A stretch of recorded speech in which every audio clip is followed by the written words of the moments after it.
The president is calling for his Justice Department to allow members of Congress to review documents related to the FBI informant. He tweeted this: if the FBI or DOJ was infiltrating a campaign for the benefit of another campaign, that is a really big deal. Only the release or review of documents that the House Intelligence Committee, also the Senate Judiciary, is asking for can give the conclusive answers. Drain the swamp. First guest up, Congressman Matt Gaetz. The Florida Republican sits on the House Judiciary Committee. Great to see you. Let's start with this idea about this informant. And the argument against it, Congressman, is that it might put that informant in danger. And you say what?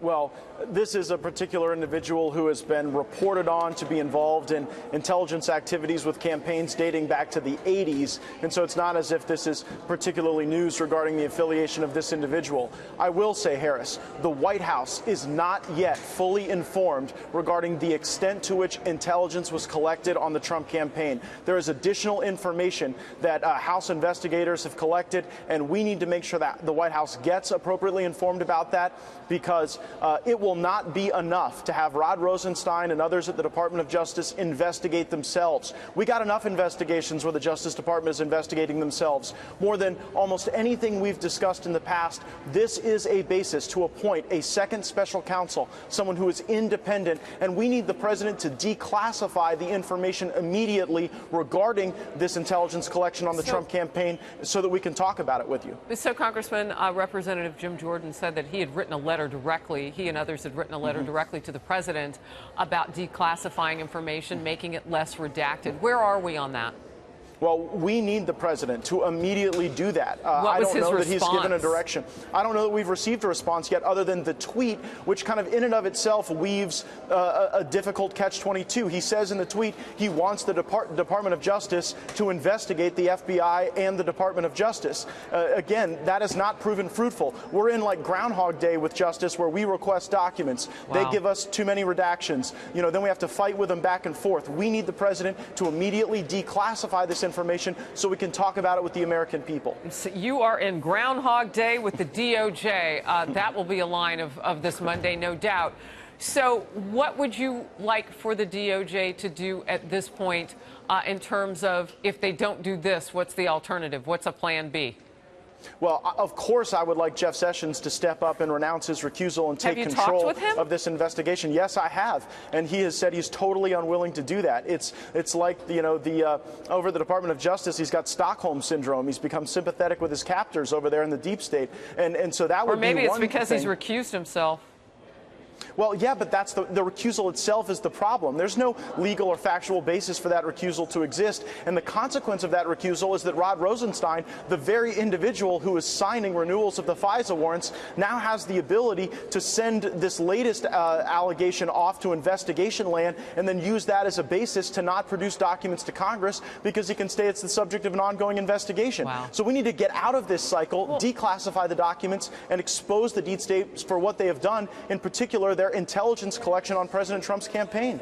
Real quickly, Congressman Gaetz, if you move forward with the infiltrator, the informant, whatever this person is there a way to deal with that element and to find out what really happened with that person inside the Trump campaign without divulging that person's identity? Well, probably there is. It's not the person's identity that's at issue.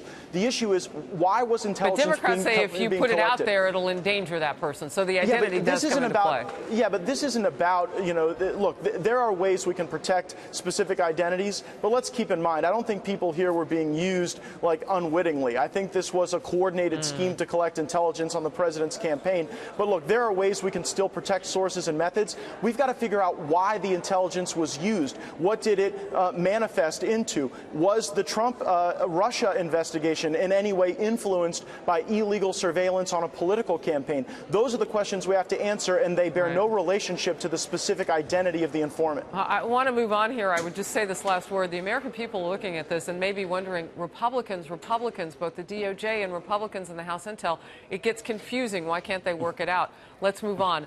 Robert Mueller told the president's attorney, Rudy Giuliani, if he interviews the president by mid-July, he should have the Russia probe wrapped up by September 1st. What do you make of that? if any lawyer advises President Trump to sit for an interview with Robert Mueller, they need to immediately notify their malpractice insurance carrier. Whew. This would be a perjury trap. We already know how biased the Mueller team is. The president knows this. We know the tactics that they've used to try to go and find totally unrelated events to Russia collusion and then to try to use that to squeeze people. Now they're beyond Russia. They're wandering around the Middle East with the Emiratis and the Qataris trying to drum up some collusion narrative. This would be a disaster if the president sits for this interview, and no reasonable lawyer should recommend that to him. If there's an opportunity, though, to get the investigation wrapped up before the midterm election, the president is saying, would you even want to look at that? Because what he's saying is that this conversation about the Russia probe could actually hurt the midterm elections for Republicans. So what do you do? Look, voters are not going to be voting on Russia. Voters are going to be voting on their own economic conditions. And if the president thinks that sitting down with Robert Mueller is going to hasten the conclusion of this,